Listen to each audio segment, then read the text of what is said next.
Bueno, nuevamente, muy buen día para todos. Yo soy el profe José y vamos a iniciar con la clase del día de hoy. Bueno, para hoy seguimos con los videos correspondientes a la continuidad de la fase que hemos estado hablando sobre nuestra versión de la teoría de cuerdas, pero más exactamente de cómo se hace o cómo se realiza el cálculo de la velocidad. Bueno, vamos a tomar algunos aportes y apuntes que son muy necesarios para este tipo de explicación. Entonces, iniciamos esta fase de cálculo de la velocidad para cada una de las dimensiones. Vamos a empezar con la dimensión 12, es la más pequeña y la última de todas las dimensiones manejadas en esa teoría. Vamos a iniciar mirando cómo se resolvería el cálculo de la velocidad en una partícula que se mueva en este entorno, ¿verdad? Entonces, este es el cálculo. Es 2 elevado a la 14 por 2 elevado a la 13 por 2 elevado a la 7 más 2 elevado a la 14 por 2 elevado a la 13 por 2 elevado a la 3 más 2 elevado a la 14 por 2 elevado a la 13 por 2 elevado a la 2 más 2 elevado a la 14 por 2 elevado a la 12 más 2 elevado a la 14 por 2 elevado a la 10 más 2 elevado a la 14 por 2 elevado a la 9 más 2 elevado a la 14 por 2 elevado a la 8. Continuamos por acá, por este ladito.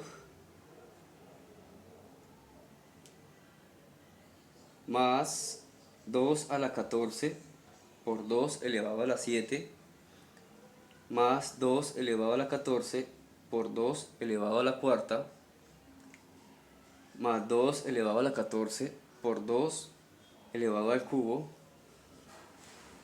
más 2 elevado a la 14 por 2 elevado al cuadrado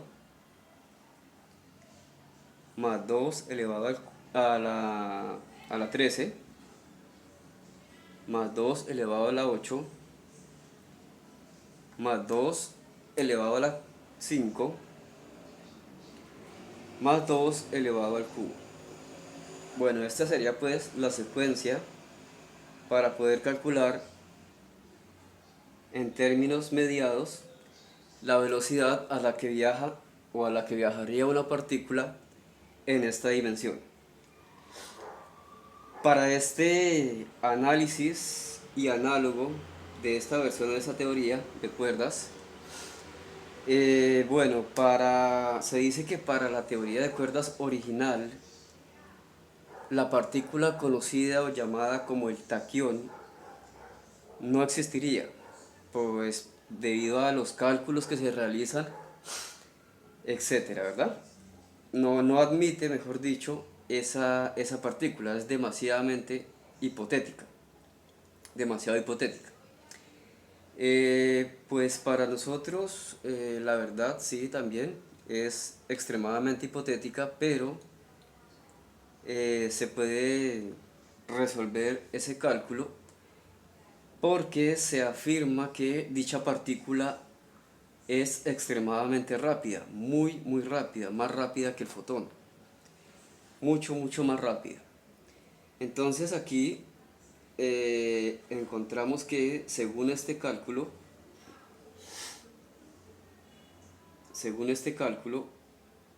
más o menos su velocidad sería de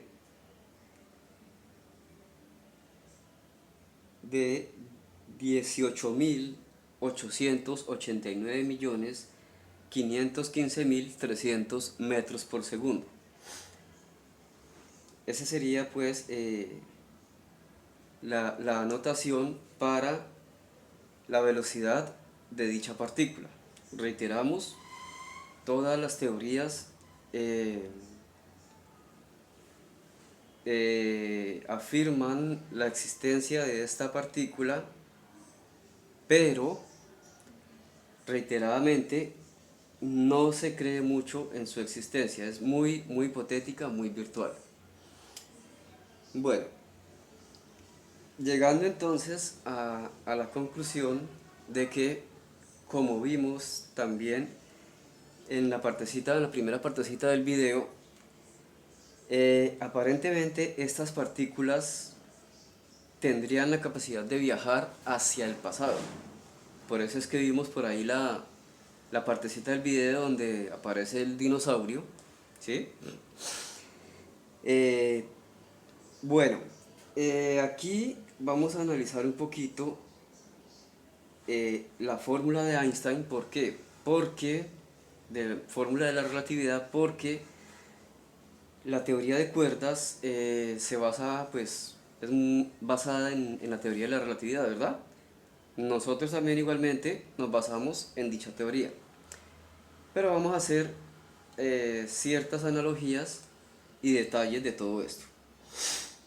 Bueno, aquí nos encontramos con esta formulita,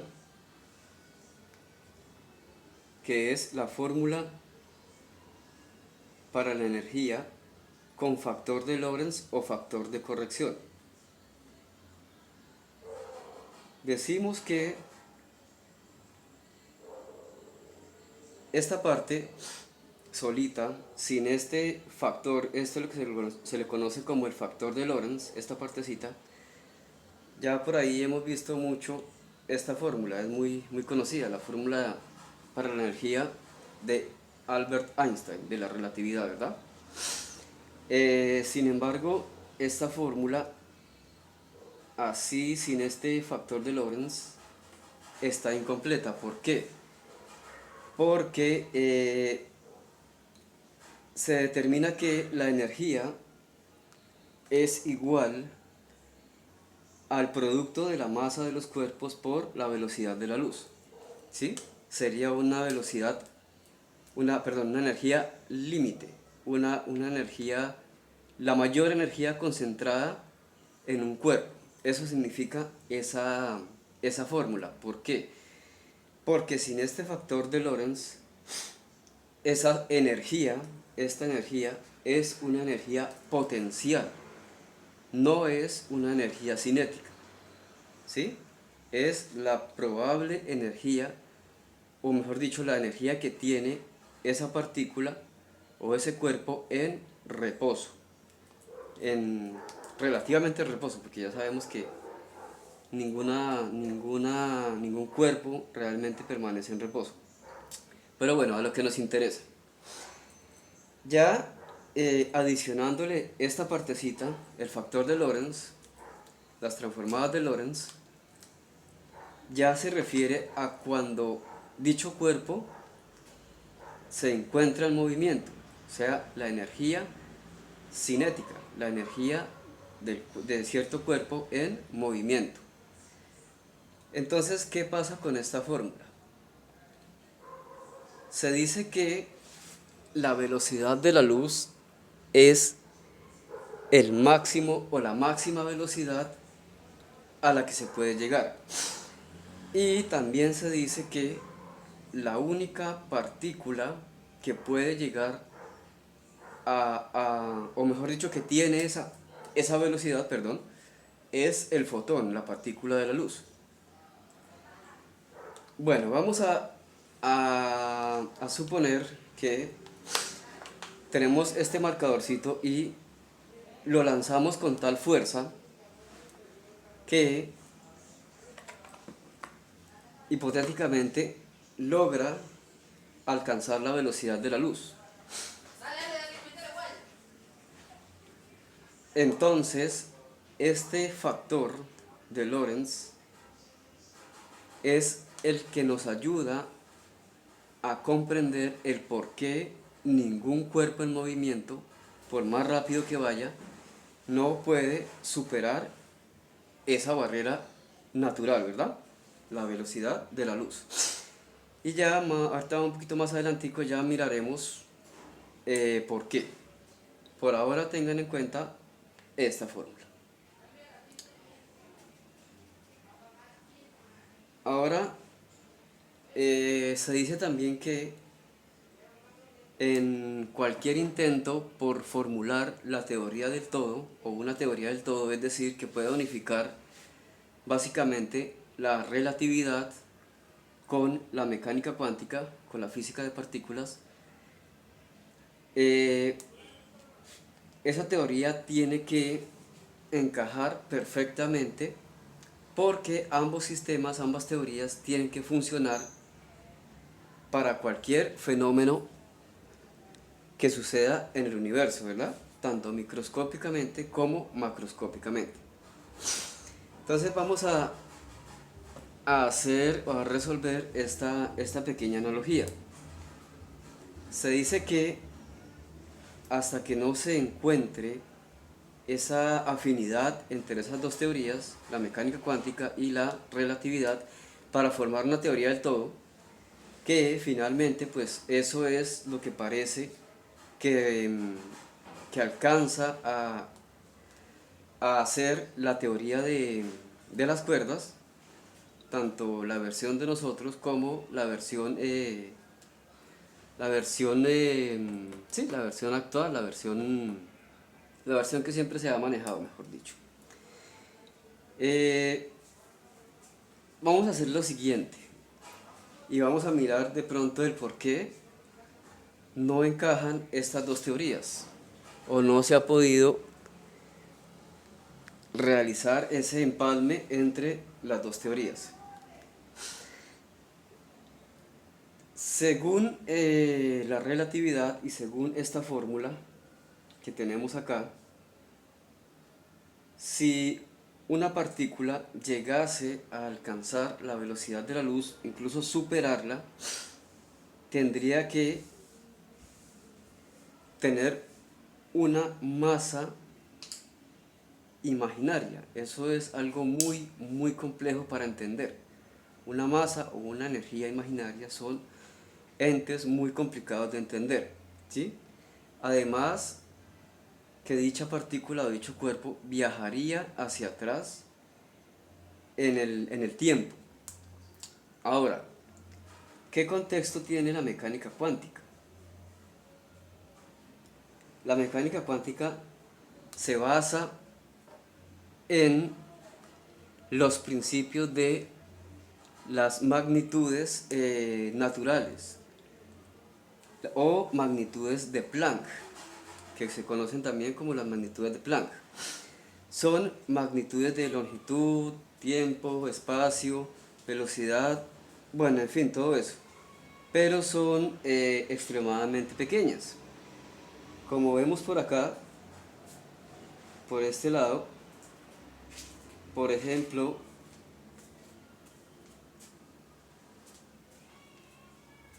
ese tiempo sería extremadamente pequeño, es aparentemente el tiempo más corto que se conoce.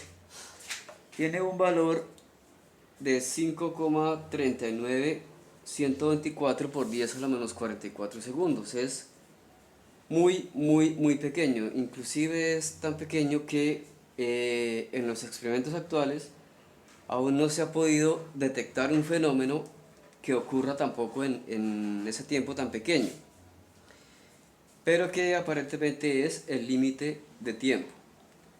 Es decir, que el tiempo no podría detenerse, sino llegaría a ese límite. Sería muy cercano a cero, pero no podría llegar a ser completamente nulo. Tenemos aquí, por ejemplo,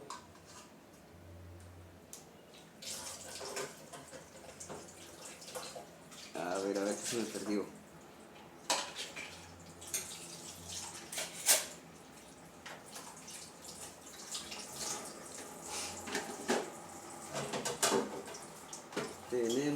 aquí, por ejemplo, aquí está, ¿sí? Es tan pequeña que ni yo mismo la voy a poder encontrar. Bueno, aquí tenemos lo que se lo conoce como la longitud de Planck. Su valor es de 1,616199 aproximadamente por 10 a la menos 35 metros. Es, al igual que el tiempo de Planck, una longitud muy pequeña. Es prácticamente inimaginable. Bueno, entonces siguiendo este orden de ideas,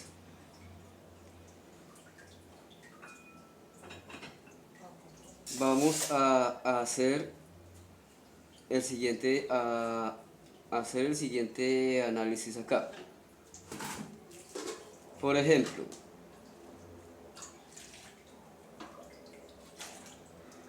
la velocidad de la luz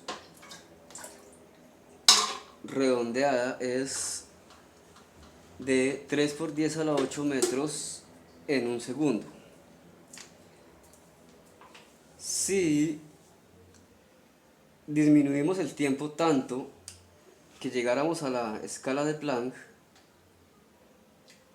es decir, si de un segundo pasamos a ese tiempo dividirlo entre 2 elevado a 12 y eso elevado al cuadrado, nos da un tiempo aproximado, nos da una velocidad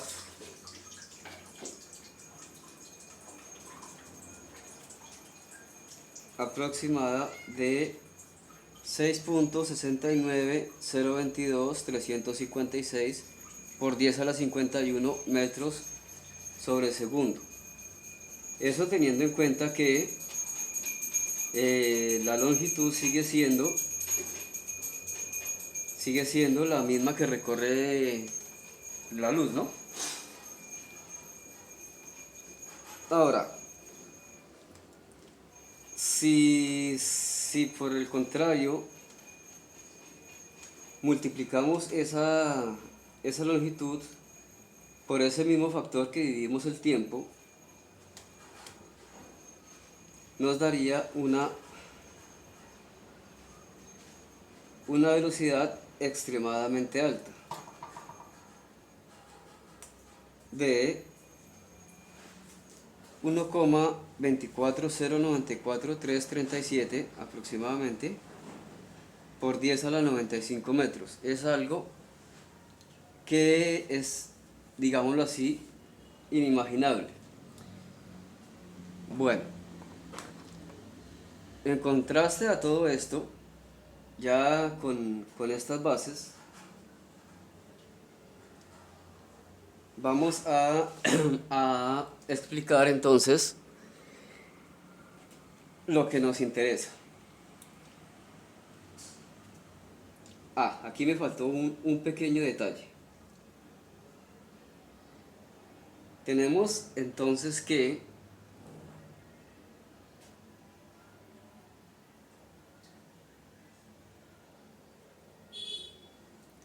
tenemos que tener en cuenta también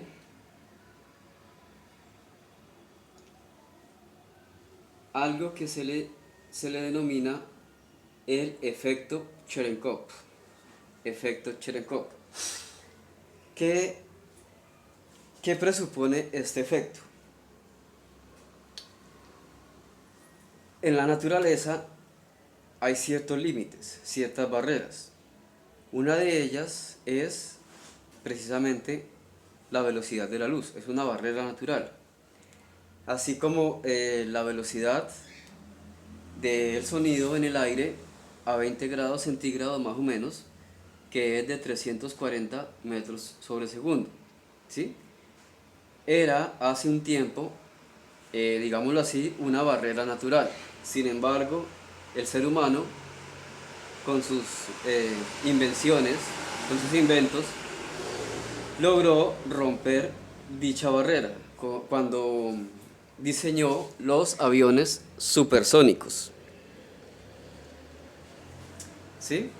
Entonces, ahorita más adelante ya vamos a mirar de qué se trata este efecto y por qué va a ser tan similar hablar de este efecto también en el movimiento de lo que hemos estado hablando sobre la denominación del taquión, la partícula que aparentemente se mueve más rápido que el fotón y que se movería en esta dimensión. Bueno, vamos entonces aquí a dar las explicaciones referentes a todo esto. Tenemos que la energía es igual a la masa por la velocidad de la luz al cuadrado. Dijimos al principio del video que esta energía o esta fórmula así solamente se aplica para energía potencial, es decir, cuando los cuerpos se encuentran, en relativo reposo, ¿sí? En reposo relativo. Ya para una partícula, es decir, energía potencial, ¿no? Ya para una partícula que se encuentre en, em, en estado de movimiento, ya su energía ya no es potencial, es energía cinética. Entonces ya es donde encontramos el factor de Lorentz haciéndose referencia acá. 1 menos raíz cuadrada de 1 menos la velocidad al cuadrado sobre la velocidad de la luz al cuadrado.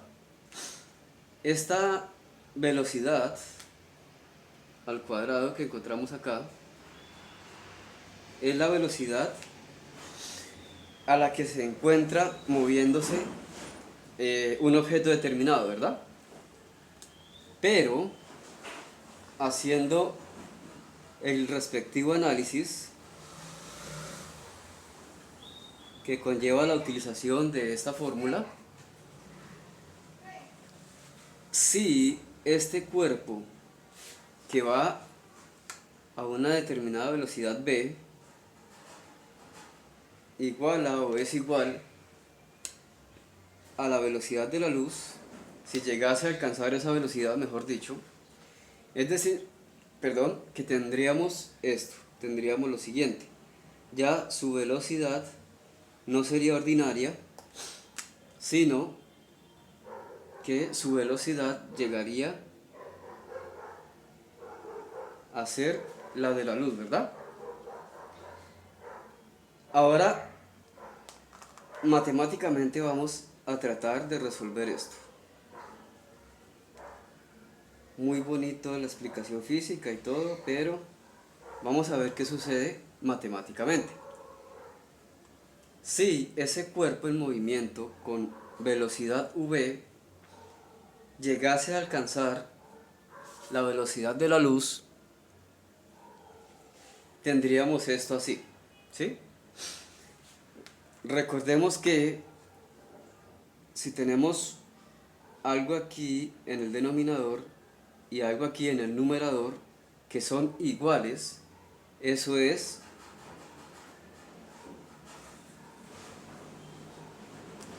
eso es 1, ¿sí? ¿Y qué nos da acá? 1 menos 1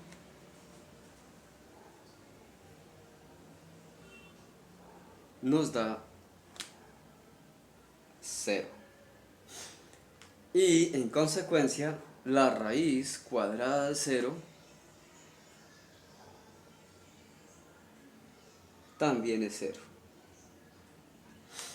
El problema aquí es que tengamos lo que tengamos acá, recordemos que la división entre cero es una indeterminación, por tanto, su resultado es algo que conocemos como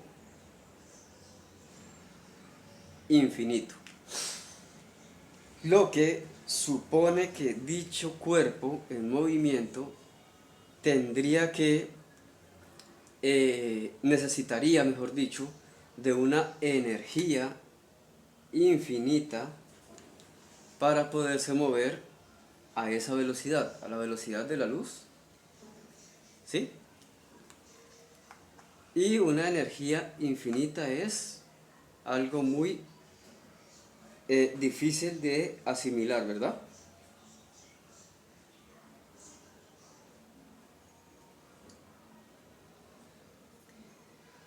Bien, ahora miremos otro poquito ya para terminar. ¿Qué pasaría si, como se ha deducido que el fotón, partícula de la luz que compone la luz, no tiene masa?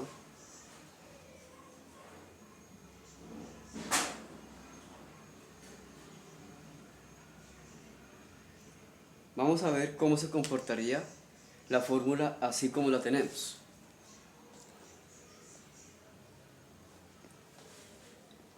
Si la masa aquí es cero, si reemplazamos aquí por cero kilogramos no tendría masa. Recordemos que al multiplicar algo, lo que tengamos acá, no importa que tengamos acá, por cero, nos da cero. Es decir, que la energía del fotón sería cero. Mientras que eso sería muy incongruente porque el fotón no puede tener una energía igual a cero. ¿Sí? ¿Por qué? Porque es la partícula que se mueve más rápido en todo el universo, no puede tener una energía cero.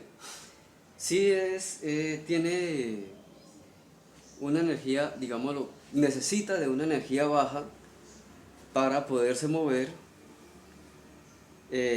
pues lo entendemos así por la conversión de energía y materia, pero su masa en definitiva no puede ser exactamente cero.